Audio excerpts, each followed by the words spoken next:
범미란의 인사이드 아웃 수급의 상상을 더하다. 상상하세요. 레몬리서치 이상엽 이사입니다. 이사님 안녕하세요. 네, 안녕하세요. 네, 지난주에 상상한 종목이 오늘 흐름 좋습니다. 네, 하나머티리얼즈. 지난주에 그때 딱 그 자리가 이제 바닥권에서 좀 박스권 상단 부근까지 딱 올라가는 모습이었는데 그러고 쭉 올라가 주네요. 신고가네요. 신고가 나왔고요. 그리고 그때 당시 주가 대비했을 때 한 15% 정도? 예. 최근에 참 났습니다.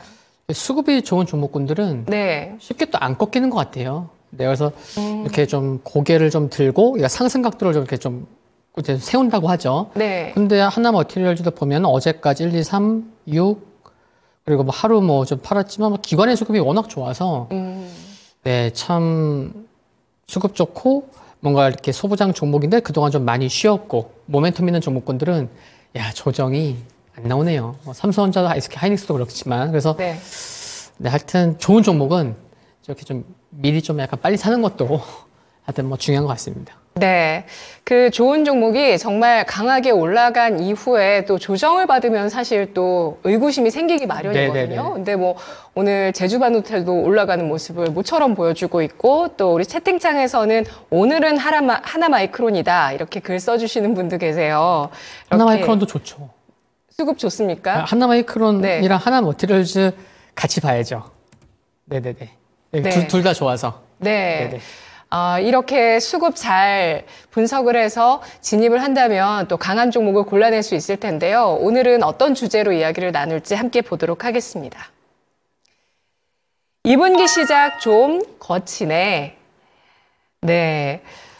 우리 증시는 지난달까지 2달 연속, 그리고 또 미국장은 5달째 상승을 보여주는 모습이었는데요. 그러다가 4월 들어서 원래 또 4월 하면은 잔인한 4월 이런 얘기도 증시에 있긴 하거든요. 네, 4월 들어서 이렇게 좀 조정을 겪고 있는데요. 아직은 큰 폭의 하락이라고는 보기 어려울 것 같기도 하고 코스닥은 좀 많이 내리긴 했습니다. 한 주 동안 수급 어땠나요? 네, 그래서 이번 주 보면은 이제 2분기 시작이 또 이번 주였잖아요. 네, 그래서 주봉으로 보시면은 코스닥은 1.34% 정도 저렇게 좀 하락했었고, 코스닥은 한 3.4% 정도 하락했다가 좀 이제 아랫골이 달리는 모습인데, 지금 코스닥 지금 주봉 차트거든요. 지금 나가고 있는데, 여기가 정말 추세적으로 딱 걸리는 자리였었어요. 그래서, 이 자리를 좀 강하게 돌파해야 되는데, 돌파를 못하니까, 어김없이 밀리는, 그래서 참 기술적인 흐름을 보는 것도 좀 중요하다. 그런 것을 이번 주에 코스닥 주봉을 보고 확인할 수가 있어서 좀 미리 좀 이렇게 체크를 해 놓았다는 것도 좀 이제 말씀을 드릴 수가 있을 것 같고요. 그리고 이제 주요 이슈를 살펴보면, 최근 일주일 동안 일단 좀 속도 조절이나, 그래서 뭐 시장의 조정이 좀 나오고 있어서 이제 이번 주 주제도 좀 2분기 좀 거칠다 이런 표현을 썼고, 두 번째는 외국인이 삼성전자를 러브콜이 정말 이렇게 눈에 띄게 대놓고 사고 있어서 그 두 가지를 좀 뽑을 수 있는 것 같습니다. 어제도 외국인의 선물에서 한 1조 2천억 원의 대규모 매도가 나왔음에도 불구하고 장중 추정치 수급이 1조가 넘는데도 삼성전자의 추정 수급이 플러스가 계속 나와서 이거 막판에 뒤집혀서 마이너스로 바뀌려나 뭐 이런 생각도 해보긴 했지만 결국에는 플러스로 마감을 했거든요. 그래서 외국인이 삼성전자를 보는 그런 관점이 굉장히 강하다는 게 좀 느껴지고 있는 것 같아요. 어떻게 생각하세요? 외국인 수급, 삼성전자? 네. 삼성전자, 그래서 지난주에 저희가 이 수급 분석을 하면서 상상한 수급에서 이 중에서 진짜 이건 확실한 시그널이다 하는 거 있냐 이런 질문 드렸잖아요. 네, 그 중에서 이제 얘기가 나온 게 삼성전자 얘기이긴 합니다. 네, 삼성전자가 목표 주가 해외에서는 또 더 강하게 보는 의견도 있긴 했습니다만 이제는 9만 전자, 10만 전자 다가오다 보니까 이쯤 되면은 또 끝물이 아닐까 이런 얘기를 하시는 분들도 계시고요. 근데 이제 삼성전자가 HBM으로 또 변모하는 시점에 와 있는 만큼 또 그런 의견의 반론을 충분히 제기할 수 있을 만한 그런 변수들, 호재들은 또 분명히 있는 상황이거든요. 그래서 지금 이제 항상 주가가 상승하면 이제 지금이 뭐 고점이 아니냐 이렇게 생각할 수는 있겠지만 일단 눈에 보이는 거를 가지고 뭐 일단 그거를 좀 이렇게 팩트로 보는 건 맞는 것 같아요. 뭐냐면은 외국인이 지금 삼성전자를 12일째 사고 있거든요. 한 5조 3천억인가? 근데 어제도 플러스로 마감한 거는 굉장히 의미 있는 이제 부분이다라는 말씀을 드리고 싶고, 지금 이제 차트로도 나가고 이제 제가 이제 좀 체크를 해뒀는데 네. 지금의 상승 각도를 보시면 여기 지금은 이제 동그라미로 칠게요. 지금의 상승 각도와 2020년 11월에서 2021년에 1월달 96,800원 찍을 때 갔을 때 네. 상승 각도가 굉장히 유사해요. 그렇죠? 이렇게 유사하죠? 근데 이때 큰 조정 없이 그냥 2달 달렸습니다. 그래서 저도 엊그제 측정한 게 엊그제 종가 기준으로 그 고점까지 13% 남았습니다. 네. 이 말씀 드렸거든요. 아, 네. 네. 그래서 지금 뭐 삼성전자는 그냥 사야 됩니다라고 제가 이제 말씀드리는 게, 그러니까 주식이라는 게 예측이 아니고 그러니까 대응이잖아요. 그래서 지금 보면은 그냥 이 상승각도 외국인 수급만 놓고 보면은 이걸 가지고 외국인 또 우리를 속이려나, 뭐 내가 파니까 이런 생각하는 것보다는 그냥 딱 보면 일단 강하다. 네, 정말 강하다. 그래서 진짜 요 상승 각도대로 가면 이때도 2020년 11월부터 1월달까지 2달 달릴 때 네. 조정이 살짝 이렇게 주춤할 수는 있었지만 21선을 안 깼었어요. 1월까지면은 저게 어느 시점일까요? 실적 발표. 그러니까 이제 뭐 파운드리까지 부각되면서 예, 저거 실적 네네. 발표 전에 고점 찍은 건가요? 그러니까 그러니까 그 4분기 실적은 이제 맞죠. 네네. 그러니까 잠정 실적. 그래서 또 부담인 겁니다, 이사님. 지금 이제 이번 주 실적 발표를 앞두고 있어서 근데 상승의 초입이긴 한 것 같아요. 이렇게 비교했을 땐 그렇죠? 그럼요. 네. 이때 2달 달렸는데 지금 한 달도 안 달렸는데요. 한 달도 안 달렸어요. 네. 그래서 그거는 좀 기억하시면 좋을 것 같아요. 갖고 계신 분이건 조정 시에 매수하고 싶으신 분이건 간에 만약에 어쩌면 비슷하게 갈 수도 있잖아요. 안 갈 수도 있지만. 이런저런 시나리오를 갖고 뭐 수급이나 흐름에 따라서 그때그때 또 대응에 약간 수정을 해준다거나 대응해 나가면 될 것 같은데, 만약에 조정이 나온다고 하더라도 21선만 지키면 네. 어쩌면 2020년 11월, 12월처럼 움직일 수도 있지 않을까라는 생각은 갖고 있는 건 중요한 것 같아요. 만약에 틀릴지라도 그건 또 나중에 수정하면 되니까. 그래서 조정 시에 21선 지키면 어쩌면 생각보다 강할 수 있겠다. 이런 생각. 그러면 만약에 비슷하게 간다고 하면은 저점을 이때 96,800원 갈 때 스타트 끊었던 게 6만 원 아래였어요. 네. 근데 지금 최근에는 한 7만 원 초반이거든요. 예. 그럼 만약 비슷하게 간다고 하면은 뭐 10만 원? 10만 원 갈 수도 있죠. 예, 갈 수 있다는 말씀. 네. 예. 채팅창에서는 반도체주가 주도주입니다. 반도체 이제 사려니 뭔가 지수도 그렇고 밀릴까봐 애매하네요. 다 오른 거 사는 것 같아서. 이런 의견도 있고요. 또 반도체 오늘은 너무 올랐고 내일이나 팍 빠질 때 들어가야 됩니다. 뭐 작년에 안 오른 삼성전자 향이라든지 이러면서 전략을 굉장히 치열하게 우리 시청자분들 고민하고 계시는데요. 네, 수급 한번 좀 더 살펴보도록 하겠습니다. 삼성전자의 외국인의 러브콜 현상에 대해서 일단 좀 알아봤고요. 그 밖에 또 특징은 뭐가 있었을까요? 네, 이제 코스피랑 코스닥 나눠서 좀 말씀을 드리면은, 코스피는 지난 일주일 동안 외국인의 매수가 이어졌었다는 거, 그리고 이제 공통적으로 이제 외국인과 기관이 일주일 동안 함께 매수한 종목을 살펴보니까 삼성전자, 삼성전기, LG노텍, 현대로템, 한화시스템 등이었어요. 그러니까 IT가 있었고 전기전자 쪽, 현대로템, 한화시스템, 방산 쪽이 있었구나라는 거. 물론 우주랑 한화시스템이 엮이긴 하지만, 그래서 소부장과 방산 쪽 흐름 좋았죠.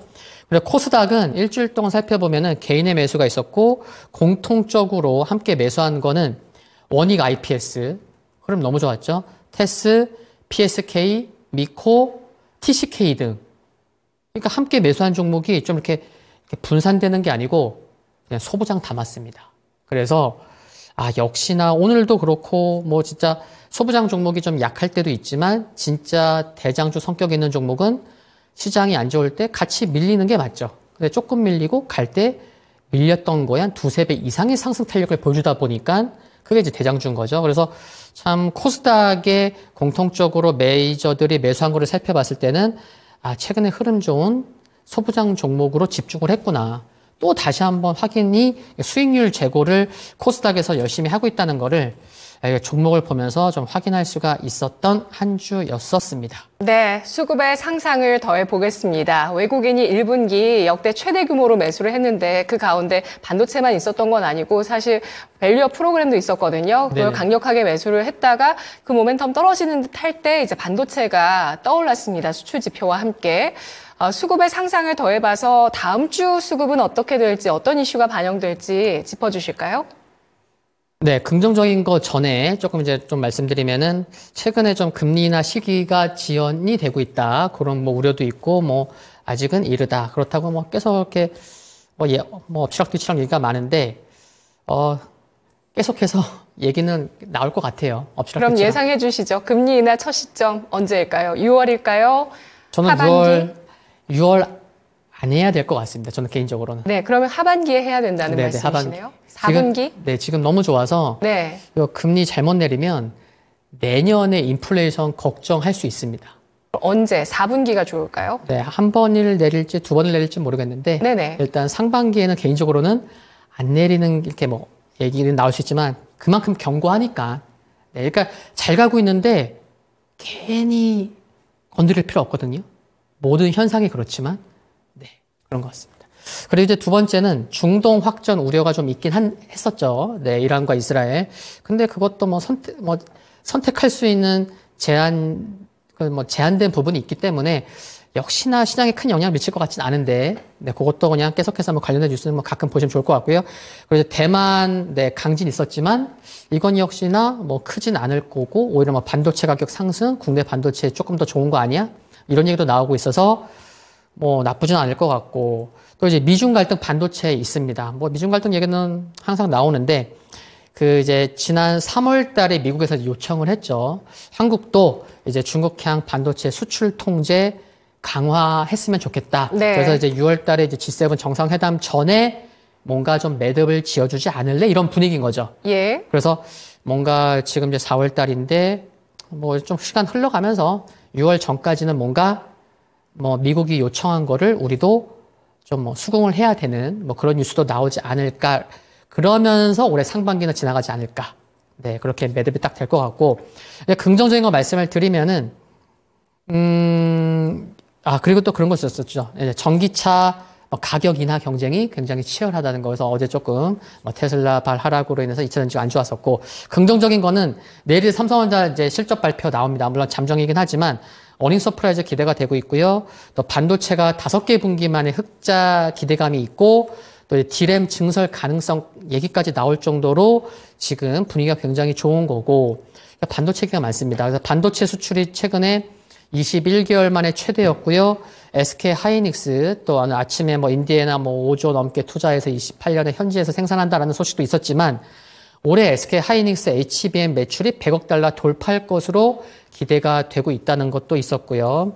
또 AI 반도체 협업 포럼 출범 소식도 있었고요. 그러니까 일주일 안에 나온 소식만 전해드리고 있는 겁니다. 그리고 네.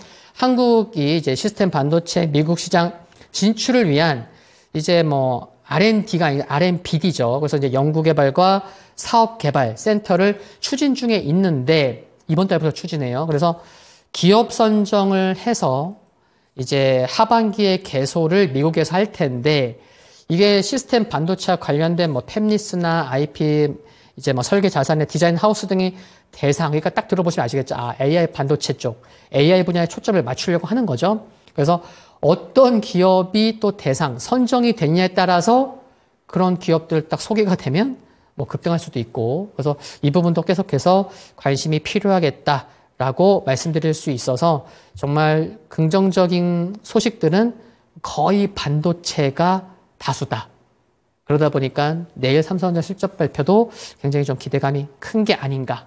그래서 외국인이 좀 많이 사고 있어서 네. 한국을 산다고도 얘기할 수 있겠지만 실적을 기대하고 사는 걸 수도 그 영향도 있지 않을까라고 좀 생각해 볼 수 있는 것 같습니다. 모멘텀 플레이 하시는 분들은 AI 반도체 협업 포럼 관련 기사 계속 보셔야 되나요? 그러니까 AI 반도체는 항상 계속 관심을 둬야죠. 네. 근데 이제 요 기업가 선정되는 거는 이제 요 RMBD 이제 하반기에 이제 개소가 되거든요, 미국에서. 네. 그거는 근데 얼마나 기업 선정을 빨리 해서 언제 나올지는 모르겠는데, 그래서 요거랑 AI 반도체 협업 포럼. 근데 협업 포럼, 글쎄요, 요거에 이제 진짜 주식 시장에 어떤 영향을 줄지 모르겠지만, 제 개인적으로는 두 번째 말씀드렸던 미국 시장 진출을 위한 네네. 네, RMBD 센터에 어떤 기업이 선정이 돼서 나가느냐. 그런 이제 미국 시장 진출 관련해서 좀 뭔가 이렇게 좀 확장되면서 모멘텀이 좀 커질 수 있어서 그게 조금 더 크지 않을까. 근데 두 개는 뭐 비슷할 수는 있는데, 예, 미국 시장 진출 쪽 관련된 부분이 뭐 좀 더 뭐 좀 관심이 필요한 게 아닌가. 네, 그런 생각입니다. 네. 여기서 하나 질문 더 드리면 SK 하이닉스가 HBM 쪽에서 선두주자였는데 삼성전자 HBM과 SK 하이닉스 HBM 격차가 1년에서 1분기로 줄어들었다. 이런 소식이 있었거든요. 삼성전자 보시겠어요? SK 하이닉스 지금 보시겠어요? 둘 다 있으면 안 되는 거죠. 네, 두 개 다 이제 관심이 필요한 것 같아요. 지금 하이닉스도 지금 없지만, 네. 자, 목표가를 어느 정도 봐야 되나? 항상 이게 뭐 앞으로 뭐 한 1, 2년 가져가는 분들 계시겠지만 언젠가는 팔아야 되잖아요, 그렇죠? 그래서 삼성전자도 그렇고, 삼성전자는 아까도 처음부터 말씀드렸지만 뭔가 에너지가 굉장히 세다는 거를 이제 체감하고 있어서 일단 지금은 HBM 뭐 이렇게 줄여갈 수는 있는 것 같아요. 근데 참 한쪽으로 치우치기보다는 이 두 종목은 정말 계속해서 좀 함께 봐야 되지 않을까. 예, 그래서 뭐 질문에서는 이제 뭐 한 종목만 이제 이렇게 얘기하기를 원하시는 것 같긴 한데, 네. 두 개를 좀 같이 봐야 되지 않을까. 그리고 진짜 중요한 거는 SK 하이닉스가요, 지금 코스피 시가총액에서 비중이 얼마냐면은 5.7%예요. 그래서 SK 하이닉스가 5%가 안 되다가 5%까지 올라오고 나서 지금 예, 조금 더 좋은 시세가 나오고 있거든요. 그래서 SK 하이닉스가 지금 5.7%인데 코스피에서 차지하는 비중이 6%가 되고 또 예, 그 이후로도 좀 봐야 되겠지만 6%가 되고 난 다음에 또 시장의 분위기도 좀 봐야 될 것 같고, 그래서 네, 5% 된 다음에 좋은 시세가 나오고 있어서 일단 6%는 간다고 보고 또 이제 뭐 그때 가서 또 보면 되지 않을까, 뭐 그런 생각도 갖고 있고요. 네, 알겠습니다. 우리나라 시스템 반도체의 미국 시장 진출 교두보 차원에서 이 R&D 센터가 생기는 부분들도 중요한 모멘텀으로 보셨고요. 그리고 SK 하이닉스, 삼성전자 우열을 가리기가 현재는 힘든 상황이다라고 하셨는데요. 특징 업종 알아보도록 하겠습니다. 수급 어떤 업종 특징적일까요? 네. 오늘은 또 이제 또 쏠림이 또 심하다 보니까 코스닥은 뭐 좀 더 주춤하는데, 화장품, 네, 관련해서 그래서 오늘은 조금 이제 주춤합니다. 주춤하는데, 주춤함에도 불구하고, 이번 주만 신고가 나온 기업들이 굉장히 많습니다. 뭐, 종목만 일단 좀 말씀을 드리면은, 아이패밀리 SC, 토니모리, CNC 인터내셔널, 브리티, 실리콘2. 이름만 들어도, 그래.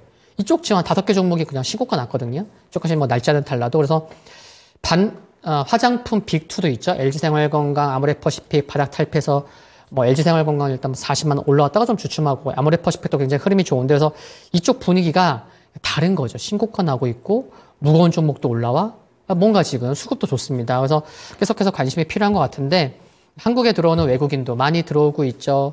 또 이제 중국인도 많이 들어오고 있죠. 중국인 2월 달에 들어온 거는 코로나 이후에 처음으로 사상 최고 들어왔다고 얘기가 나오고 있고, 그리고 올리브영을 빼놓고 얘기할 수가 없어요. 올리브영 이제 실적까지 이제 나왔죠. 아모레 퍼시픽이랑 LG생활건강의 매출을 2022년에는 올리브영이 더 작았어요. 근데 1년 만에 작년 매출은 화장품 빅2를 올리브영이 제쳤어요.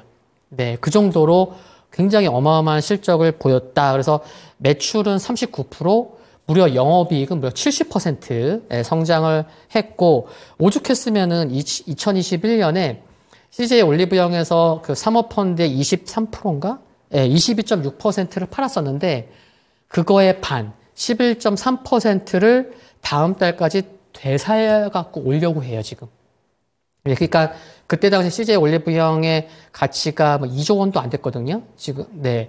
그러면은 물론 뭐 더 비싸게 주고 사갖고 오는 거죠. 사모펀드가 돈 많이 벌었고, 그러면은 일부를 또 반을 갖고 올 정도면은 정말 CJ그룹에서 정말 아끼는 게 이런 또 거래를 통해서도 확인할 수가 있고, CJ 올리브영 때문에 보니까 뭐 다음 달까지 그 세계 최대 화장품 편집쇼, 네, 세포라는 이제 한국 철수하고 뭐 나갈 정도로. 그래서 CJ 올리브영이 잘 되면 국내 또 중소 인디 브랜드 정말 잘 되고 있다는 게 확인이 되고 있기 때문에 지금 뭐 1분기 실적 기대감도 작용하고 있는 것 같고, 또 1분기 실적에 따라서 올해 연간 실적 전망이 예상한 것보다 더 좋을지, 더 좋다고 하면 얼마나 더 좋을지, 그런 게 이제 좀 이렇게 가늠자 역할이 될 거거든요. 그래서 좀 많이 오른 종목은 지금 부담이 될 수는 있겠지만 1분기 실적은 그래도 확인을 하면 좋겠다.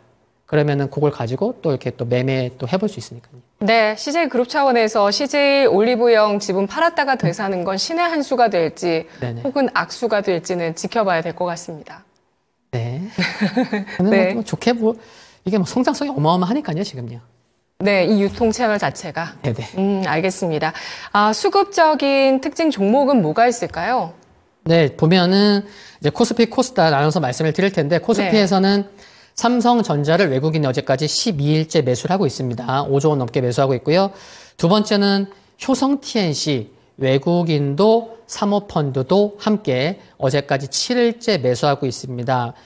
최근에 이제 바이오 친환경 쪽에 이제 1조 원 투자할 거야라는 중장기적인 그런 계획도 이제 밝혔었고요. 바닥에서 올라오는 종목군들 굉장히 많은데 특히 이제 외국인 방문이나 중국인 방문 때문에 GKL 외국인이 어제까지 11일째 매수하고 있고요. 기관이 네. 6일째 매수하고 있습니다. 그리고 경동나비엔 이게 강하더라고요. 그렇죠. 요즘 강하죠. 경동나비엔이요? 네. 한두 번은 말씀드린 것 같은데. 네. 근데 종목 제가 이제 수급 좋은 거를 고르고 골라도 시장이 좋으니까 많이 소개해 드리니까. 네. 이게 회사가 좀 뭐 이렇게 좀 살짝 좀 변하고 있죠. 그래서 생활 뭐 매각 이렇게 다른 회사를 통해서 이제 인수도 하고 있고 생활 가전이나 주방 가전으로 이제 영역을 좀 확장하려고 있다는 거. 네. 변화의 바람이 불고 있어서 이제 사모펀드에서 20일째 매수가 나오고 있고요. 네. 코스맥스 어제까지 기관이 5일째 매수하고 있고 하이브 연기금이 어제까지 8일째 매수하고 있습니다. 그 아일릿이 데뷔 8일 만에 미국 빌보드 차트에 입성했다는 소식. 하이브는 또 이제 아티스트도 많기 때문에 소식들이 뭐 2분기에 정말 많을 것 같습니다. 그리고 이제 코스닥 넘어가서 이제 말씀을 드리면은 파크 시스템스가 어제까지 연기금이 5일째 매수하고 있고요. 테스가 연기금이 5일째 매수하고 있고 원익 IPS 연기금이 8일째 매수하고 있는데 원익 IPS는 좀 너무 이렇게 참 눈에 띄어요. 삼성전자가 한 6% 상승한 날이 있었거든요. 3월 달에. 그때 원익 IPS는 10% 상승했어요. 그래서 그래서 삼성전자가 상승할 때 수급이 뺏겨서 오히려 하락하는 게 아니고 나는 더 상승한다. 이런 종목은 더 갈 수 있거든요. 그렇게 움직이는 종목군들 몇몇 있고 또 유진테크 어제까지 연기금이 11일째 매수하고 있습니다. 그래서 막 소송 얘기 나왔었는데 오히려 거기는 거의 다 회복한 상황이고요. CNC 인터내셔널 연기금이 어제까지 8일째 매수하고 있는데 신고가 났고 파마리서치 사모펀드에서 8일째 매수하고 있습니다. 지금 CTC 바이오랑 지금 뭐 소송 얘기 있는데 근데 결국에는 뭐 지분, 뭐 조금 시간은 걸리더라도 결국에는 뭐 CTC 바이오 뭐 가져올 수 있지 않을까라는 거. 그리고 이제 원택 기관이 어제까지 5일째 매수하고 있고요. 그리고 GI 이노베이션 수급은 좋은데 조금 변동성이 커요. 바이오인 것도 있고. 연기금이 어제까지 무려 9일째 매수하고 있고요. 하나 멀티밸류가 또 뽑혔습니다. 기관이 어제까지 8일째 매수하고 있는 거 확인할 수 있었습니다. 네. 원익 IPS도 단순 계산으로 삼성전자와 똑같이 계산을 하면 전고점 사상 최고까지 45% 남아있는 종목입니다. 상상한 종목은 뭐가 있을까요? 네, 상상한 종목 참 변동성이 커서 뭐 종목만 들으면 빙그레를 말씀드리려고 합니다. 음식료로 틀어주셨습니다. 네, 꼭 원화가 뭐 이렇게 뭐 환율 때문에 말씀드리는 건 아니고 뭐 차트만 보시더라도 그래 요거 뭐 일단 3월달 최근까지 흐름만 놓고 보더라도 야 이거 계속해서 움직이겠는데 이런 생각 해볼 수 있을 만큼 뭔가 좀 느껴지죠. 수급도 좋고 좀 말씀을 드리면 날씨도 더워지고 있는데 작년 영업이익이 1123 1123억 원을 기록을 했는데 1967년 창사 이래로 최초로 1000억 원을 돌파했다고 합니다. 그러니까 굉장히 의미 있는 실적이 작년에 나왔다. 근데 정말 의미 있는 실적이 나오면요. 갑자기 실적이 진짜 특별한 일이 발생하지 않는 한 그때부터 꾸준히 상승할 가능성 굉장히 농후하거든요. 이게 갑자기 꺾이거나 그러진 않습니다. 의미 있는 실적 나오면. 그럼 올해도 계속 관심이 필요하겠죠. 그리고 이제 그 보면은 일단 아이템들이 좀 정말 좋습니다. 인기 있는 게 메로나는 북미에서 인기 많고요. 또 바나나는 버네너, 네, 중국에서 인기 많고 붕어 사망코는 베트남에서 인기 많고 아주 굉장히 아이템들이 화려하고 또 이제 기후 변화 이게 좀 약간 넓게도 말씀드릴 수 있는데 네. 기후 변화 수혜도 된다는 거죠. 빙가류 해외 매출이 2022년 대비해서 한 15.8% 증가했는데 국내 빙과류 수출의 반 이상을 빙그레가 담당을 했다는 거. 근데 보면은 작년에 국내 평균 기온이 지상 관측 이래로 최고 높았고요. 글로벌 지구 기온도 기록 경신이 됐습니다.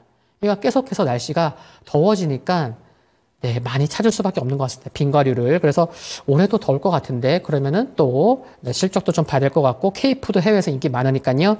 그리고 이제 바나나 우유가 출시가 올해가 50주년이라고 하더라고요. 이런 것도 좀 네, 수출 한 30여 개 국가로 되고 있고 올해 또 진출합니다.